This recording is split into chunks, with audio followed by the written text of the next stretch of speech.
Thanks for having me here. Thanks to the organizers of the project for making this research possible and all the learning that it's involved for me and is continuing to involve for me. I am going to report on I'm going to report on one particular project, but just to kind of give you the big picture, I'm working together with a British psychologist, Dr. Bruce Grimley, who is a specialist in coaching psychology. We're doing two projects that are counting as deliverables for this. One is on the idea that for certain kinds of coaching psychology applications, it's really useful and interesting to assume a picture according to which the self is a multiplicity, and we work on some research that he did over the course of his career that we're kind of now, he systematized into this kind of coaching application, and we're kind of presenting that, and that's going to be soon under review, with the International Coaching Psychology Review. The thing that I'm going to report on today is also an interdisciplinary project that is a bit more in probably on the philosophical end of it, but and less on the psychology end of it, and that is forthcoming in social epistemology. This is a project in which we look at an interesting case study, I guess, in psychology, in which a lot of psychologists, probably the majority of people in academic psychology, accuse this one kind of this one kind of application, or this kind of this idea that people use in coaching and psychotherapy interventions. And NLP stands for neuro-linguistic programming. I don't know if some of you have heard of it. It's very kind of famous in the coaching world, and famous not only because a lot of people use it and swear by it, and I don't know if you've heard of Tony Robbins. He's a real kind of public figure, but also because academic psychologists, by and large, call it a pseudoscience. If you go to the NLP, Neuro-Linguistic Programming Wikipedia site, you will see in big bold letters, NLP is a pseudoscience, is like the first sentence, and this is an opinion that's really kind of widespread in academic psychology, and of course it trickles down to the public.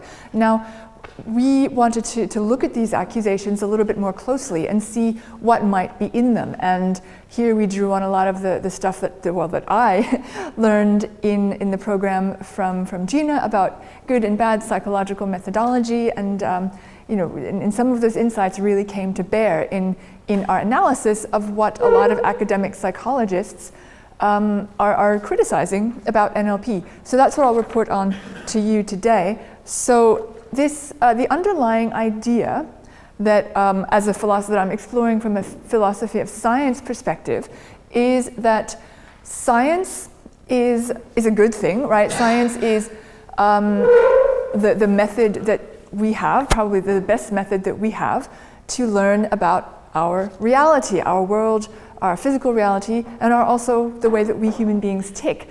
And so because science plays this really important epistemological role, it comes with this sort of authoritative status in society, and that means that on the one hand it's really important for science to say, hey, this counts as scientific, this does not count as scientific, and this activity of gatekeeping, keeping the good, scientifically sound insights in the gate without letting in things that don't belong there and might water down the brand, is actually really important. And we have to keep out things that aren't really appropriately described as scientific. And in different disciplines, it's a really big question what the appropriate methodologies are. In psychology in particular, we're at a kind of crossroads, I think, where quantitative methods have been really valued, and it's becoming increasingly clear that there's a lot that we can learn actually qualitatively, but still there's this strong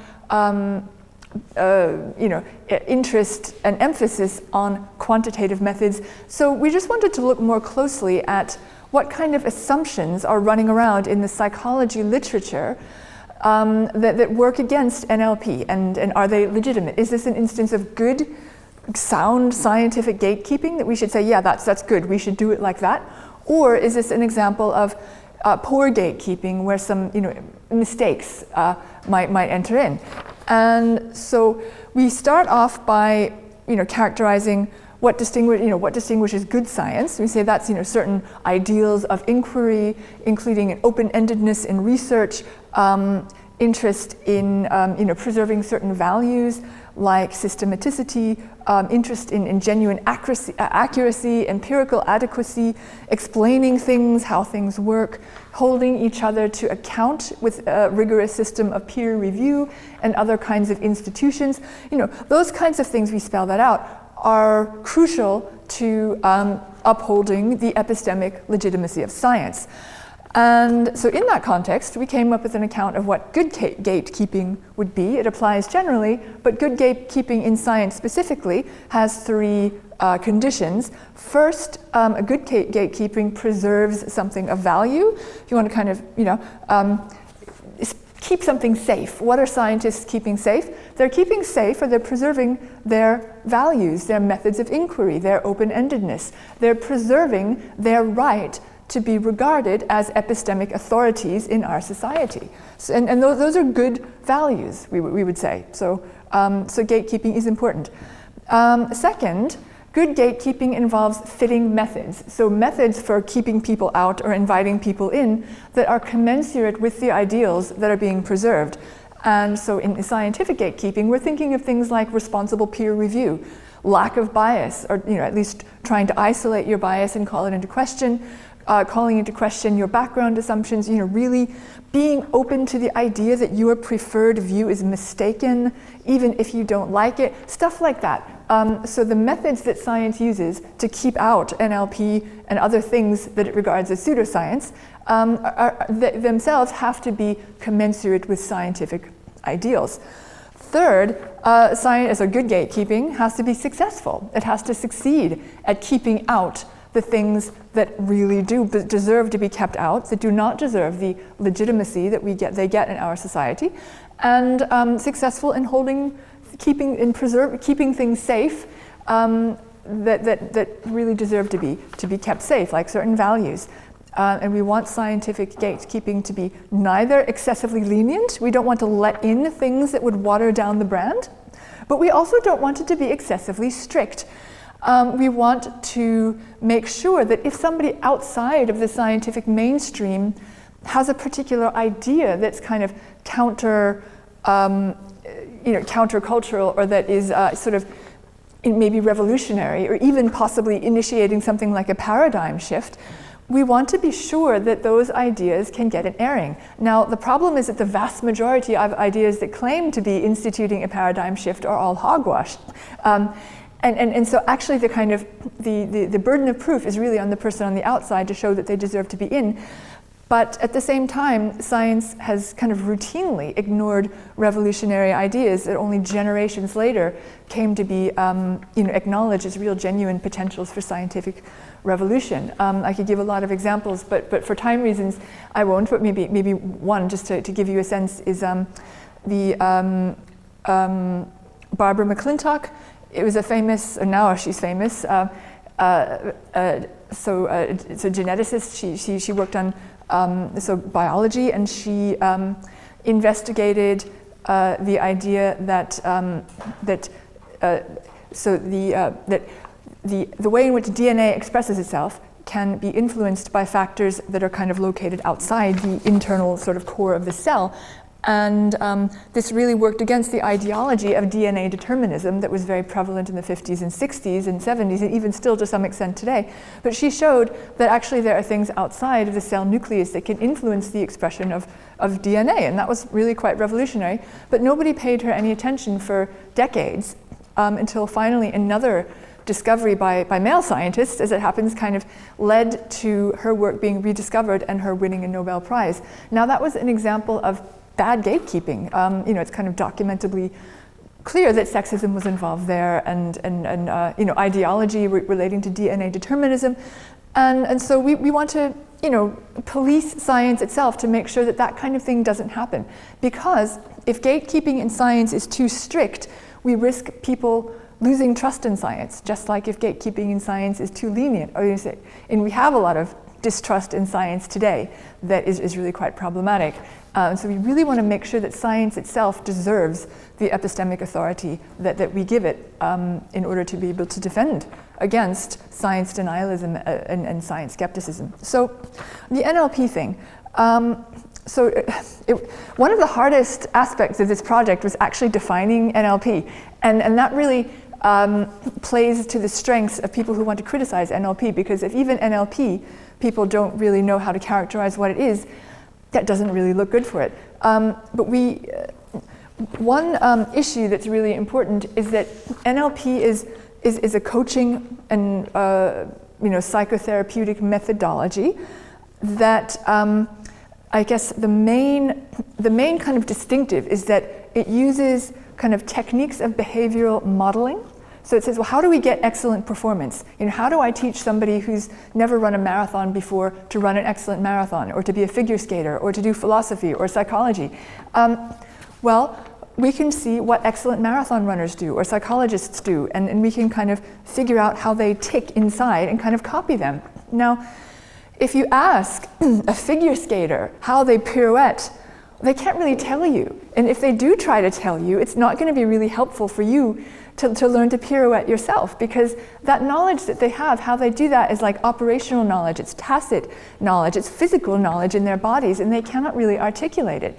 And that holds true also for a lot of other activities, including good psychotherapy.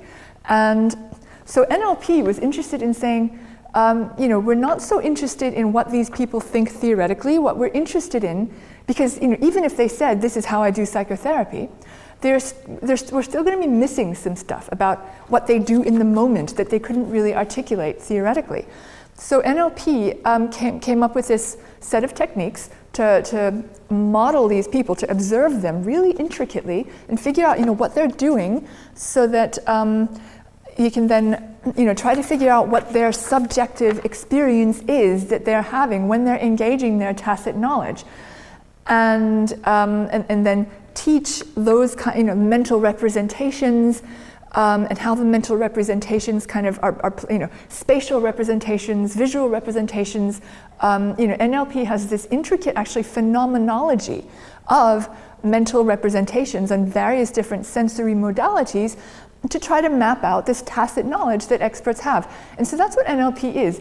And it used this behavioral modeling methodology to model the work of 3 very famous psychotherapists who NLP people kind of deemed were successful, and came up with its own approach to do behavioral change interventions on the basis of these 3 therapists, Fritz Perls, Virginia Satir, and Milton Erickson. So I can't say more about what NLP is for time reasons. It's really quite theoretically fascinating, actually, but that's all I can really say, just to give you a sense of what it is. One thing that is really kind of understandably irks psychologists, and that really kind of set the relationship between NLP and conventional psychology off to a bad start, is that the founders of NLP, 3 guys, Frank Puzelik, John Grinder, and Richard Bandler, none of whom are working in academic psychology, all of whom have like really lucrative coaching organizations now, is that they kind of said in the very beginning that, we're not interested in doing psychology actually, because theory involves explicit knowledge. We're interested in tacit knowledge. And they said kind of provocative things about traditional psychology. They call it psychotheology. It's all about kind of dogma and what schools of thought have what theories. And they were very anti-theory. And this kind of anti-psychological theory gave them a bit of a reputation in academic psychology and elsewhere, and kind of made them be regarded as kind of mavericks. And of course the public loved this, the psychologists less so.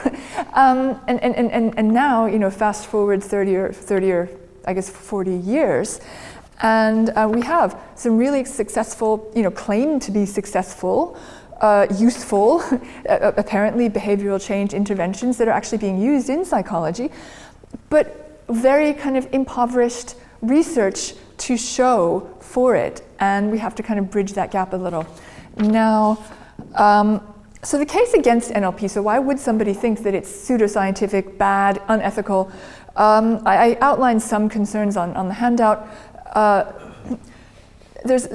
think that the main kind of bad taste in people's mouths is about ethical issues that arise when people go out and say that they're NLP coaches. They may be trained for 5 days, and they're all of a sudden they've got some kind of NLP kind of qualification to do really high-level interventions.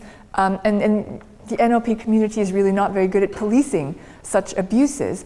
And so, so you get kind of situations where there's kind of guruism potentially, where one practitioner gains a large following, kind of like, and it has a bit of a culty feel. Pernicious consumerism, they're all about money making, not about good research. It's supposedly unethical to practice NLP given its impoverished empirical and theoretical base, which I'm going to go into. And so there are genuine worries out there that NLP really has a bad taste for these kinds of reasons. But I'm more interested now in some of the theoretical criticisms against NLP. That's what we were kind of primarily looking at, because the NLP community itself is divided between people who are like really quite scientifically minded, who want to do research and want to give NLP a good empirical and theoretical backing. But unfortunately, they're in the minority. The majority of people in the NLP community just want to get good results with their clients, and they claim that NLP can do that. And I don't need to do research, I'm not a researcher, research costs money, and so forth. So they're kind of ascientific, just not that interested, but it seems to work in their kind of localized context. And of course that gets us a lot of anecdotes, right? Anecdotal evidence that isn't taken seriously in science, but the word is spread outside of science. So what do we do with that from an epistemological perspective is an interesting question.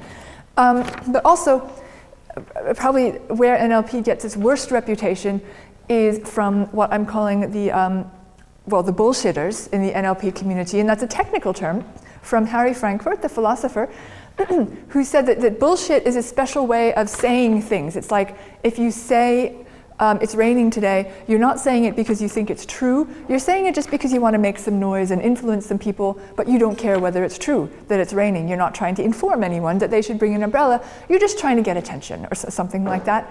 And there are a lot of people in the NLP community who just do sort of throw around extreme claims about what NLP can accomplish, not least one of its co-founders who goes around saying, NLP can cure a phobia in 10 minutes, anytime, completely reliably. And of course, generalizations like that are really problematic in science. And it's that kind of thing that it's kind of become the style in some NLP contexts and has given it a bad reputation. The science-minded in the NLP community, this kind of strong but small minority, are really aghast at these kinds of statements. And so we want to look at the scientific research in NLP and see, what's going for that. Is there really something solid here, or does it really deserve the claims of pseudoscience that it gets? And so some of the theoretical criticisms are listed on the handout. Its theory is kind of all confused, empirically ill-defined theoretically imprecisely defined concepts. It's unclear what NLP itself is, and the way in which it borrows from linguistics and psychology and other kind of approaches is just really quite inaccurate. And the empirical criticisms are what are kind of mainly of interest here, probably to this group, and that is that NLP proponents, they make these crazy claims about what NLP can accomplish, but also the research supporting NLP fails to confirm it, actively disconfirms it.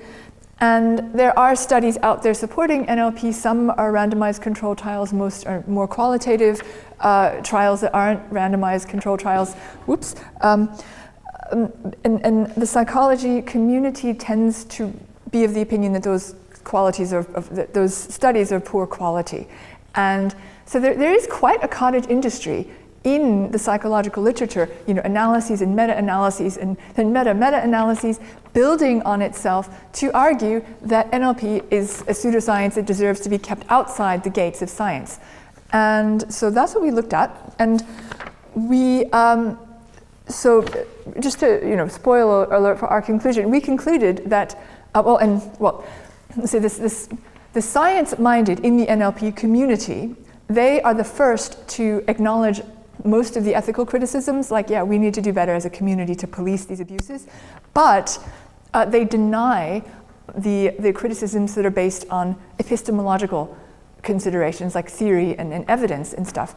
And they actually really vociferously fight back on that. It's just that they're such a small minority, they don't really get heard in the psychology community. So we actually did conclude that psychology's gatekeeping against NLP is bad, because it does violate the ideals of science that it seeks to preserve.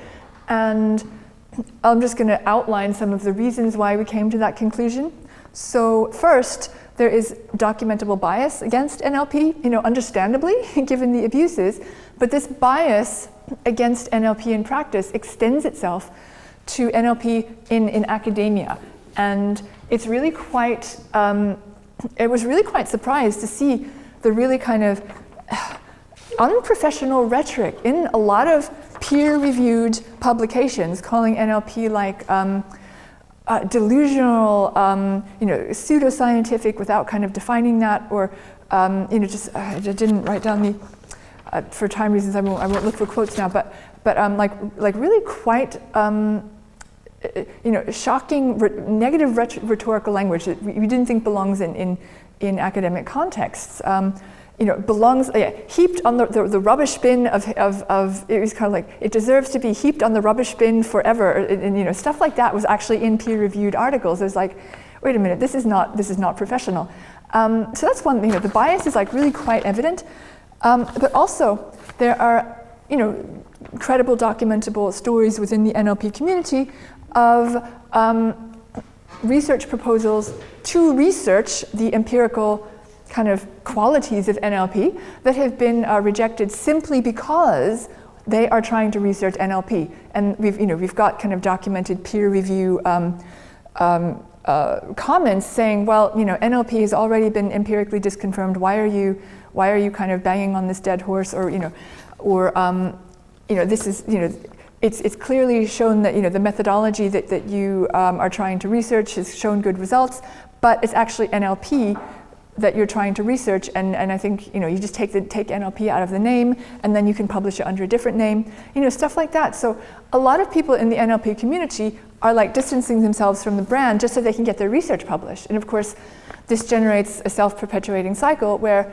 NLP is not going to get any positive acclaim in the literature because it's good research being done to support it is not being done under the brand, and because when they submitted stuff to peer review with the name, they were rejected simply because of the association with the name. And yes, lots of stuff like that, we were able to document.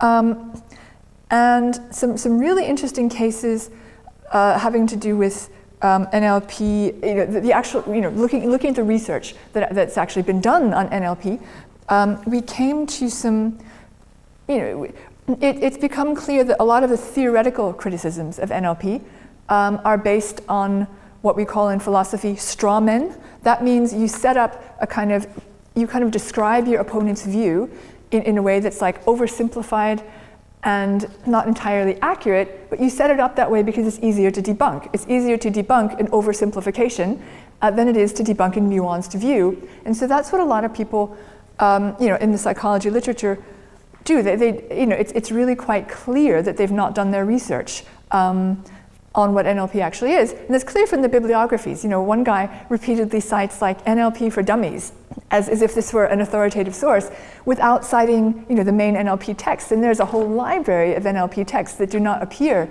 in these people's bibliographies when they're criticizing NLP's theory. And that's just led to the result that the vast majority of empirical research on NLP has centered on 2 or 3 claims that NLP is supposed to make that it actually doesn't make. and I'm not going to go into detail about them now, but it's really quite astounding. The NLP, people who are scientifically minded have repeatedly said, look, we don't assert these things, but the word hasn't really got out in the psychological community that actually these are massive straw man representations. And so that's most of what is being disconfirmed in the empirical literature is not NLP itself, and that's like really quite interesting. And there are several empirical criticisms that that the NLP community has of the way in which psychology has gatekept against it. So one is that if you don't understand how it works, it's not actually that you're criticizing. A lot of the experiments conducted about NLP have been just poorly set up, not conducted by people who know how to operate the techniques. And so that's like really quite problematic. We documented some situations where psychologists actually cherry pick positive or negative results about NLP and really go on about those and ignore the positive ones. And there is this problem that because people are relying on meta-analyses of meta-analyses in this kind of way that builds on itself. Researchers rely on future researchers. There are very few people actually checking the original empirical research that was done, and so this kind of narrative is being built that whatever evidence supports or disconfirms NLP is really quite bad. Intellectual telephone is the name that was given for this thing that can happen when when the scientific community doesn't really police its own results, and so each of these examples is really fascinating to go into in detail. But our conclusion on the basis of this was that actually the psychology community understandably is biased against NLP. But the way in which it gatekeeps against NLP is not good. It's not scientific. It violates the scientific ideals that it aims to uphold. And for this reason, it's kind of understandable that people in the NLP community would become a little bit cynical about science. And this is, I think, this case holds lessons for science denial in general, that we really, as scientists, need to be super responsible about the way we do our research and the way we present ourselves as doing our research, about the language we use to describe people we're interacting with, in order to maintain the trust in science that we hope science will continue to deserve. And so we really need to be careful in science to do things responsibly and not alienate people who might actually have good ideas outside of science. And when it comes to classifying NLP itself, we think there is a lot of good provisional work being done that deserves to be labeled at least proto-science, needs more work but has a lot of promise, and not pseudoscience for various reasons I could go into. But that's an overview of the project, and the really interesting part is in the details, but maybe some of that will come out in the Q&A. Thanks.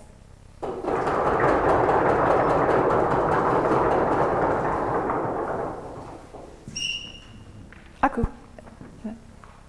Thank you for that. This is lovely and very interesting, and I can also see kind of future application for this framework, not in terms of NLP, but looking at psychotherapies, because the psychotherapy field is full of all sorts of things, and this might actually be quite helpful.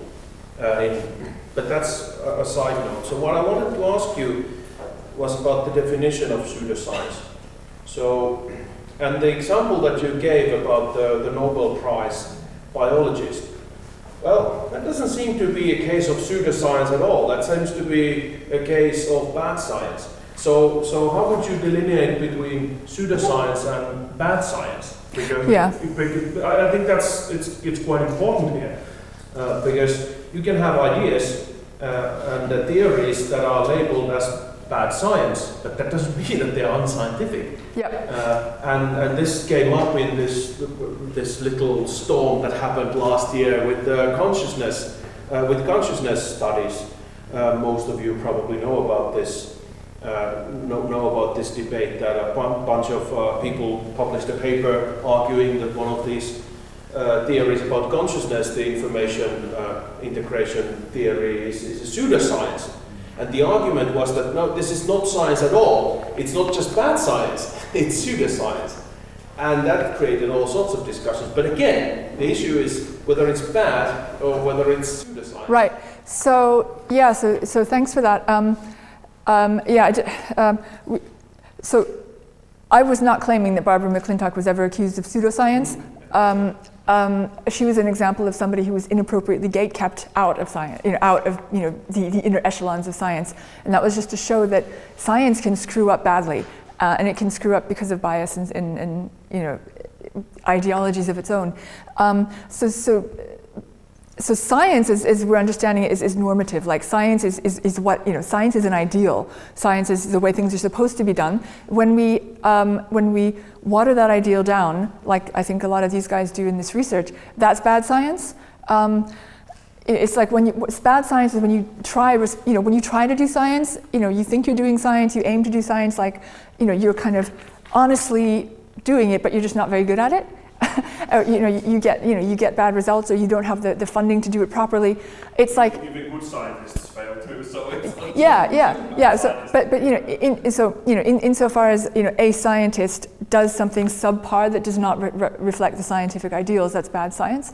Pseudoscience is when you and that's why Harry Frankfurt introduces this nice term bullshit that a lot of people in the demarcation literature in the philosophy of science, they've taken on board to say, oh, that's what pseudoscience is. Pseudoscience is a special kind of bullshit where you kind of pretend that you're playing the scientific game. It's like, bad science is when you play the game badly, you kind of lose the game. Pseudoscience is when you don't, you pretend to play the game but you break the rules. Because you want to cheat or you want to win, or you're not really interested in doing science, but you're interested in being seen to do science because you want to make money, or you want to solidify your brand. So pseudoscience is a kind of pretense, pseudo, right? And so there are the bullshitters in the NLP community are the people who just don't care about science and just want to instrumentalize it for their own money making. So that would be the distinction there. And so in a lot of cases, the NLP community at large, particularly the bullshitters among them, would be appropriately accused of pseudoscience, but the science-minded core, they're actually doing pretty good stuff, and they're being dismissed as pseudoscientists along with everybody else, and that's what's really not appropriate in terms of this gatekeeping question. You had a question?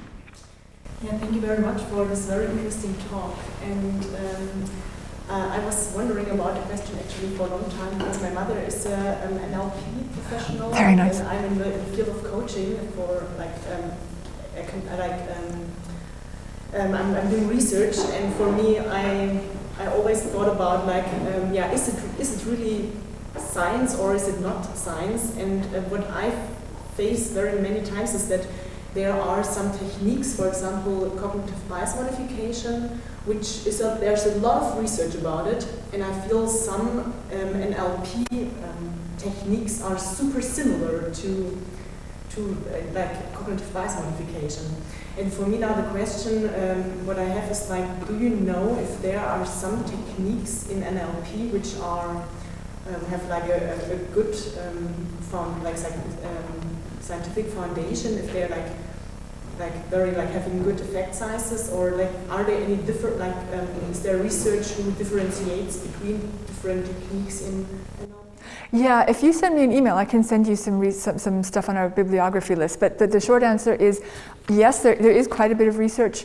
There is quite a bit of research that kind of empirically confirms a lot of NLP techniques, and not surprising because NLP techniques were modeled off of the techniques of successful behavioral intervention people, like Fritz Perls and Virginia Satir and Milton Erickson. So NLP doesn't really claim to do much original. It claims to be able to take the original things that excellent performers do and translate them into such a way that they can be further taught. So it would not be surprising that some of the NLP techniques do turn out to have good empirical backing, and some need more empirical backing, and that's this problem with doing research is people submit grant proposals to say, hey, could I research this, and they say NLP, like, come on, that's a pseudoscience, don't research that. There needs to be more research done, but what research there has been done is pretty interesting and informative. So email me and I'll send you some information. But that's I'd be interested to hear more about what your mom does. Yeah. She's actually just a practitioner, but yeah. Okay, cool. No, cool. Marcus. Yes, thank you as well. I think you're NLP is in a similar situation like psychoanalysis was, in several regards. So behaviorists later try to throw out the baby with the bathwater. Definitely I assume that there are techniques which might work, but I think the problem is with respect to gatekeeping within NLP, what you have been referring to. So which techniques really work as compared, for example, when we knock here and knock there, may not have the same effect like when I knock at your head. Yeah? So the specific factors that help, and to distinguish them from the more general factors like having a charismatic coach, which already helps as a very general clinical factor. And very important distinctions between the theory and how you use the theory to develop techniques. Also in psychoanalysis, for example. Psychoanalysis of Freud might have been true with many assumptions about how the psyche works. But the other thing is psychoanalysis as a treatment in order to change people. Yeah? So I think that the general theory which you just stated goes back to Milton Erickson or Fritz Perls, many other neuroscientific insights, and there's a great overlap with, let's say, our thinking or where PSI developed from. So it's conversion, definitely. But then this might be okay, but then people might think, okay, but what is then NLP when it's not original? Yeah. And so on. And then there are these techniques, so I don't know, do they really work? And there's where empirical studies need to back up it. Yeah. Is NLP more identified with these theories about how the psyche works, or with the techniques that you suggested that might help people? Yeah, good, thank you. So I think the analogy between NLP and psychoanalysis is a really good one. In fact, when you read in the philosophy of science literature and the demarcation problem, what's pseudoscience and how do we know? They typically start with a bunch of examples, like, oh, we all know what a pseudoscience is, astrology, psychoanalysis, and what are some other things? Homeopathy. I have my questions about that too, actually. But so psychoanalysis is still routinely assumed to be a pseudoscience, yet it's I think because of its historical prestige and tradition has been at least kind of grudgingly accepted in the psychology community. NLP doesn't have the kind of prestige factor that John Grinder is not Freud, but insofar as it does definitely have a theoretical component, it does definitely have techniques that have evolved from that theoretical component. The theoretical component is more about how you model excellence. And in modeling excellent psychotherapies, of course, it was bound to reproduce, or at least kind of codify, a lot of the techniques that were already implicitly not really put on paper, but being implicitly employed by these very successful people. So that's, but you know, the scientifically minded NLP people, they're like, yeah, those definitely need to be subjected to empirical research. And there's, so yeah, they're very much on board with that. Insofar as the theoretical stuff is concerned, yeah, they also recognize that more theoretical clarity is needed, and there are great efforts in that direction. I don't know if that quite addresses. Does that address your comment? Okay, it was. Okay, so